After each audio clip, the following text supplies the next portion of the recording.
Number system का सबसे पहले जो हम आपको पढ़ने जा रहे हैं वो अभाज्य संख्या।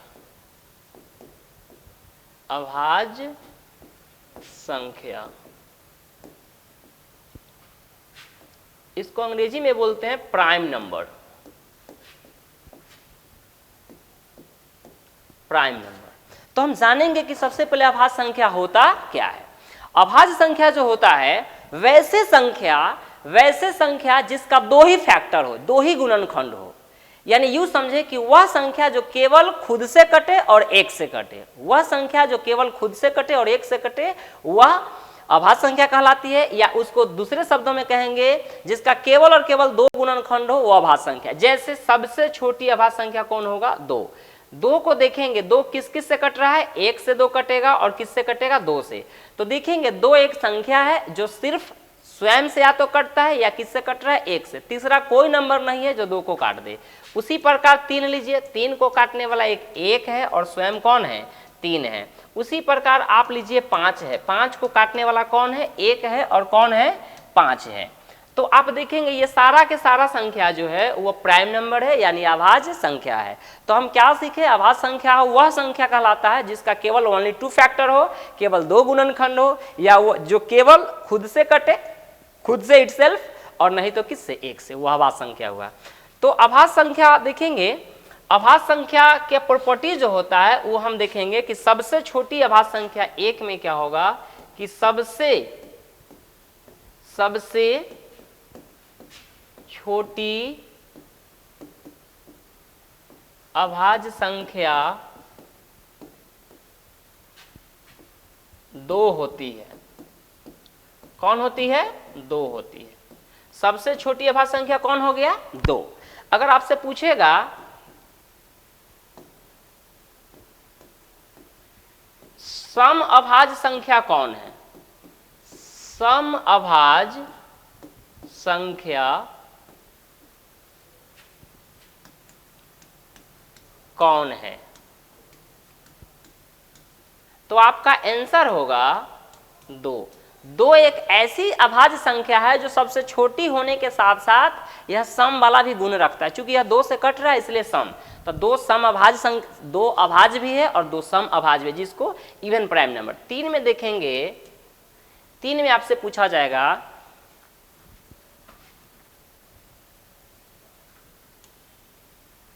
कि दो अंकों की सबसे छोटी अभाज्य संख्या कौन है?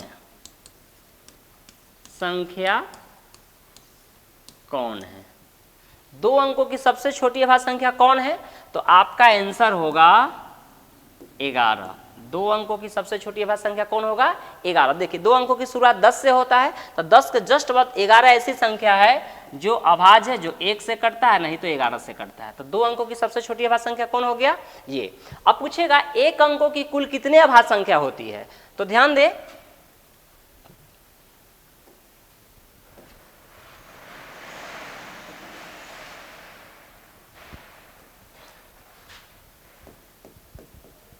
एक अंकों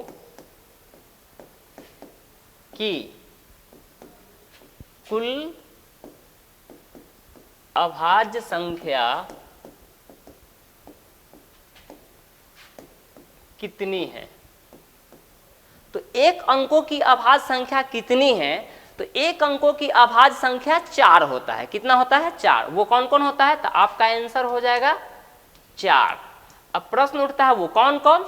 देखेंगे सबसे पहले 2 होगा, एक अंकों की है। 3 होगा, एक अंकों की है। 5 होगा, एक अंकों की है। 7 होगा, एक अंकों की है। और ये चारों जो है से एक अंकों की है, तो 4 ही अभाज्य संख्या हो गया। चलिए अगला सवाल देखेंगे।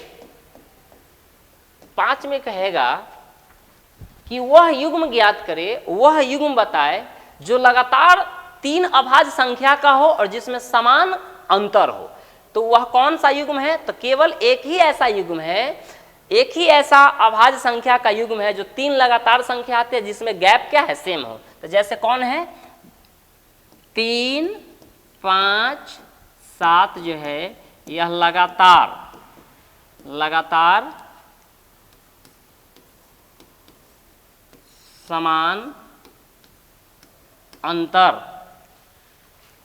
समान अंतर वाला 3 अभाज्य है, 3 अभाज्य संख्या है। तो आप ध्यान दें 3 ही है, जिसमें गौर से देखेंगे गैप कितना का है, 2 का। गैप कितना का है, 2 का, यानी 2-2 का गैप है। तो एक युग्म इसका है 3, 5, 7 जो 2 का गैप रख रहा है और ऐसा 3 लगातार अभाज्य। बाद बाकी कोई अभाज्य है तो ये जो इसका प्रॉपर्टीज है 2 का गैप रखना, लगातार आना, ऐसा नहीं है। तो ये हो गया। आगे देखेंगे अगला 5 नंबर सवाल आपसे कहेगा, 5 में आपसे कहेगा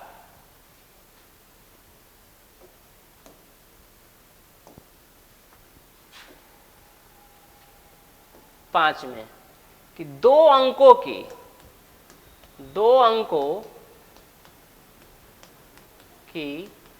सबसे बड़ी अभाज्य संख्या, 2 अंकों की सबसे बड़ी अभाज्य संख्या कौन है? तो ध्यान देंगे 2 अंकों की सबसे बड़ी अभाज्य संख्या जो होता है वो आंसर के रूप में आप क्या मारेंगे, 97। 97 जो है 2 लार्जेस्ट 2 अंकों की संख्या है, 2 अंकों की बड़ी संख्या भी है और यह अभाज्य संख्या भी। यह भी कटता है सिर्फ 1 से और 97, दूसरा ये किसी से नहीं कटता है। और जो ये दोनों गुण रखेगा वो अभाज्य संख्या है। तो 2 अंकों की ये संख्या भी है और सबसे लार्जेस्ट भी है, यानी सबसे बड़ा है, और यह प्राइम नंबर भी है। अब अगला सवाल जो होगा 6 में सवाल पूछेगा 1 से 50 तक में, 1 से 50 तक में कुल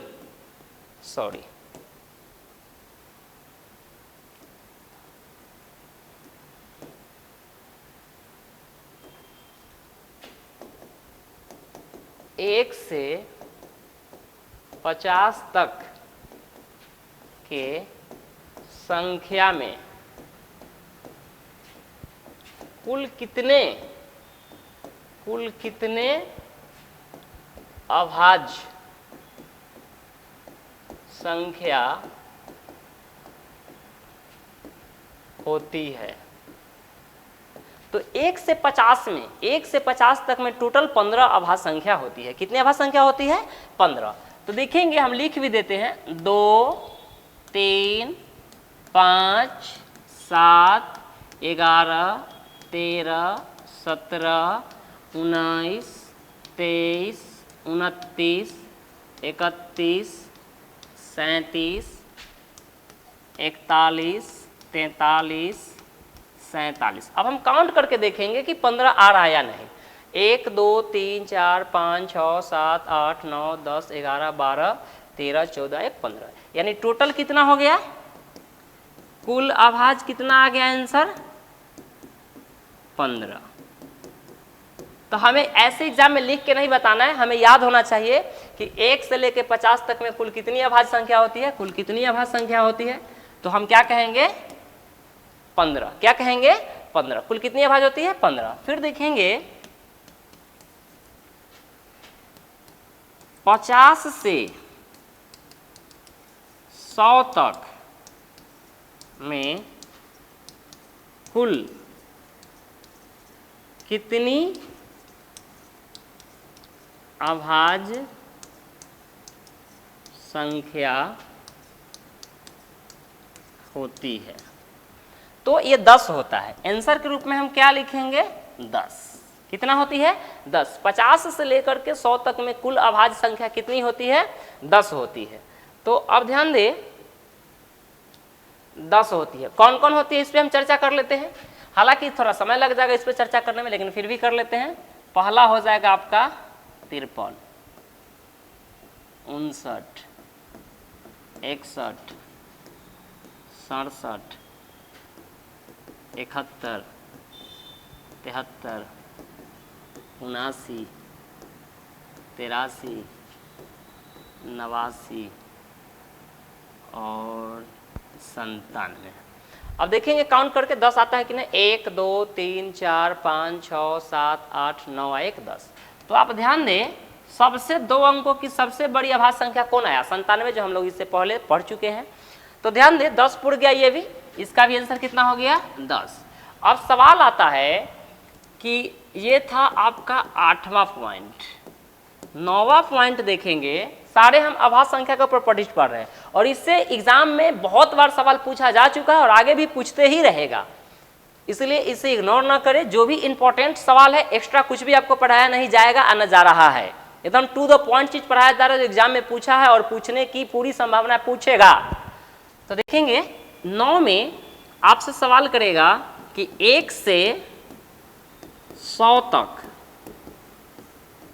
में कुल कितने अभाज्य संख्या है। 1 से लेकर 100 में पूछेगा कि कुल कितने अभाज्य संख्या है, तो आपका आंसर क्या हो जाएगा? 25। चूंकि हम पढ़ चुके हैं कि 1 से 50 में 15 और 50 से 100 में कितना? 10। तो 15 10 कितना हो गया? 25। लिखना पॉसिबल नहीं, चूंकि यहाँ लिख चुके हैं उधर भी लिख चुके हैं, तो आप ये देख लेंगे। अब आपसे पूछेगा सवाल में, अब आपसे सवाल में पूछेगा कि 90 से 100 तक में कुल कितने अभाज्य कुल कितने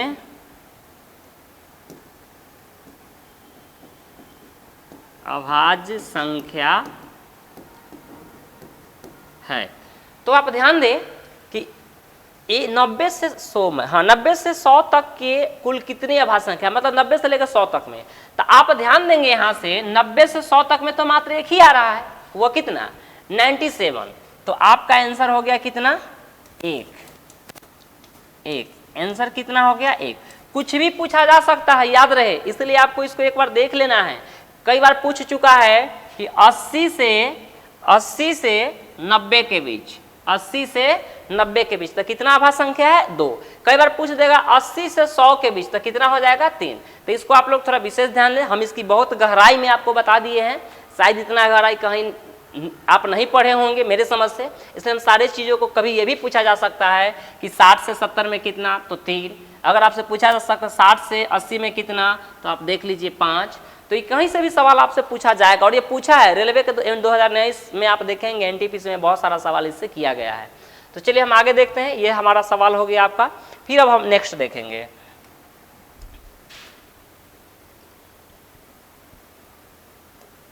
अब आपसे पूछा जाएगा कि नेक्स्ट पॉइंट कितना होगा पता नहीं, कि 3 अंकों की सबसे छोटी अभाज्य संख्या, छोटी अभाज्य संख्या कौन है? तो 3 अंकों की सबसे छोटी अभाज्य संख्या पूछा जा सकता है आपसे। तो ध्यान दे, 3 अंकों की सबसे छोटी अभाज्य संख्या हो जाएगा आपका 103। 100 कौन हो जाएगा? 3। सॉरी 101।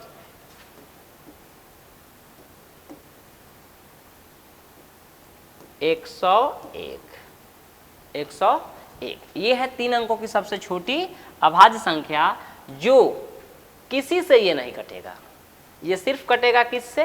1 से और 101, अन्य किसी नंबर से ये नहीं कटेगा, इसलिए क्या हो गया? अभाज्य संख्या हो गया। तो ये था आपका अभाज्य। और एक अंतिम पॉइंट देख लेंगे, पॉइंट कहीं गड़बड़ा गया होगा। अब एक लास्ट है, आपसे पूछ सकता है कि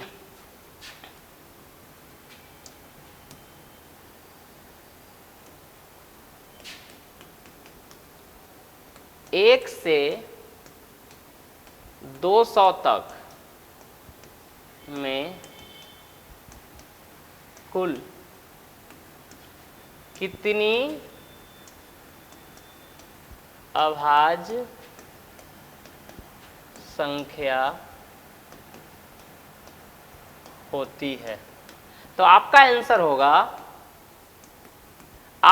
होगा 1 से जब 200 तक पूछेगा तो आपका आंसर कितना हो जाएगा 46। कितना हो जाएगा 46। तो ये था हमारा अभाज्य संख्या का प्रॉपर्टीज। ठीक है, जो भी उसके अंतर्गत सवाल जितने भी उससे बन सकते थे वो हम आपके बीच प्रेजेंट किए, बता दिए। अब देखेंगे, अब हम लोग देखेंगे नेक्स्ट जो टॉपिक हमारा होगा, नेक्स्ट जो टॉपिक होगा वो होगा आपका, ये भी पूछा जाता है, देखेंगे एक सह अभाज्य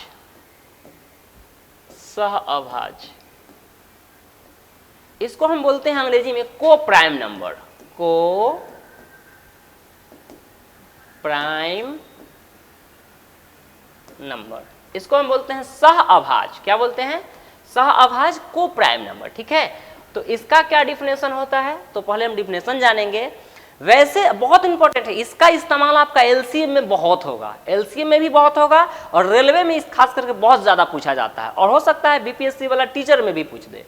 तो सह अभाज्य क्या होता है? वैसे दो संख्या जिसका मौसा एक हो, वैसे दो संख्या, कोई भी दो संख्या आप ले लीजिए जिसका मौसा कितना हो एक। अब बहुत सारे लोग नहीं समझेंगे सर मौसा क्या, दोनों का एक नहीं समझ में आ रहा है। मतलब वैसे दो नंबर जो सिर्फ और सिर्फ एक से कटे, कोई भी नंबर दुनिया में आप ले लीजिए दो, और वो दोनों के दोनों कटना चाहिए सिर्फ कैसे? एक से। जैसे हम एग्जांपल लेते हैं तो क्या होगा? वैसे दो नंबर, वैसे दो संख्या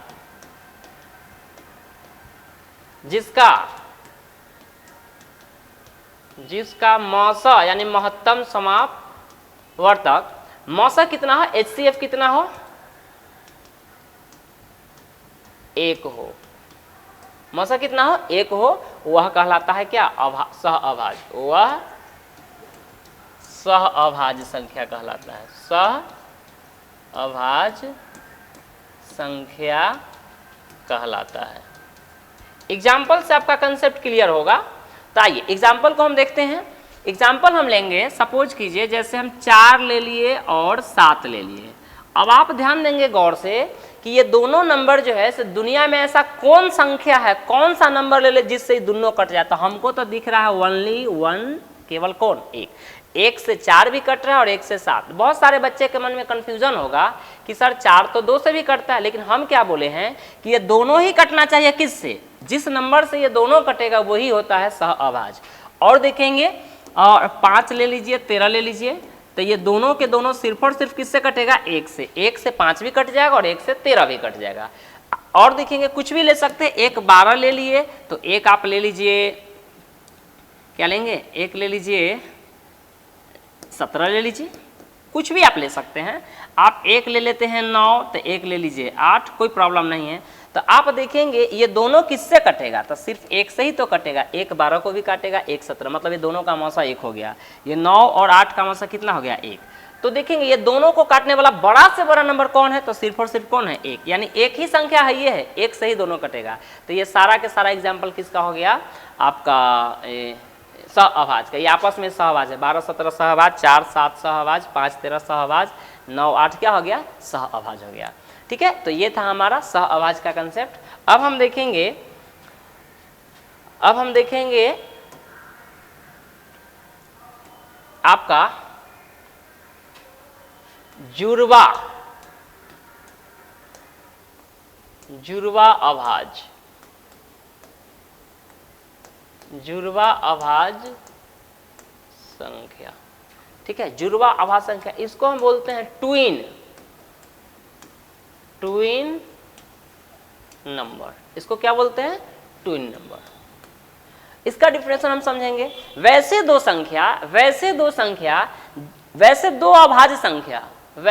अभाज्य संख्या जिसमें मात्र 2 का गैप हो, मतलब दोनों के बीच का अंतर कितना हो? 2 होना चाहिए। तो वैसे दो